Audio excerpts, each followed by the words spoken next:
My channel bike দিদি and আমি গেছিলাম আমার বার্থডেতে পাহাড়ে। সো আমি শেয়ার করতে চলেছি হোয়াট আই ইট ইন পাহাড়। ওকে, ট্রেনে উঠেই চিপস চেপাতে চেপাতে আমার জার্নি স্টার্ট হয় এন্ড দেন ছোলা মাখা চলে আসে, যেটা বেস্ট লাগে আমার। তারপরে এই কেক বিস্কিট এগুলো সব তুলে নিয়েছিলাম বিকজ ট্রেনে মুখ বন্ধ থাকবে না বস।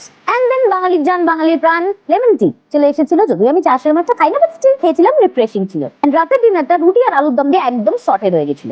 নেক্সট মর্নিং আমরা ব্রেড টোস্ট আর চা দিয়ে শুরু করি। আর লাঞ্চে ছিল পাহাড়ি বিনস এর তরকারি, ডাল, পাপড় ভাজা আর ডিমের তরকারি, যেটা আমি খেয়ে ফেলেছিলাম। এন্ড দেন বিকেলবেলা এক কাপ চা আর ম্যাগি।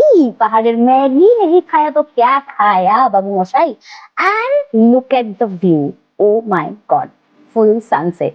ওকে, নেক্সট মর্নিং আবার চা দিয়ে আমাদের শুরু হয়, বাঙালির যা হয় আর কি। তারপর মোমো দিয়ে শেষ হয়। না না না, এখানেই শেষ না, তারপর আমি বাতাসিয়া লুপে গেছিলাম মোমো খেতে। ব্রো, এই মোমোটা জাস্ট অসাধারণ। এন্ড ফাইনালি আমি হোপে এবার যেতে পেরেছি ভাই, যেটা আমার খুব বড় একটা স্বপ্ন ছিল বলতে পারো। হট চকলেট আর পেস্ট্রি খেয়েছি, just look at my expression. And রাতের ডিনারে মিক্সড ফ্রাইড রাইস আর চিলি মাশরুম, যেটা জঘন্য খেতে ছিল। পরের দিন সকালবেলা আমি পাহাড় থেকে নামার সময় এই ব্রাউনিটা খেয়ে নিই আর এই ওদের ট্রেডিশনাল কিছু একটা খাদ্য, ভাই আমি জানি না নাম কি। এন্ড দেন এনজিপিতে নেমে এসে আমরা ভেজ এই স্পেশাল থালিটা খেয়েছি, যেটা ভাই সেরা ছিল। Thanks for watching. আরো এরকম ভিডিও দেখতে হলে একটা লাইক আর একটা কমেন্ট। বাই।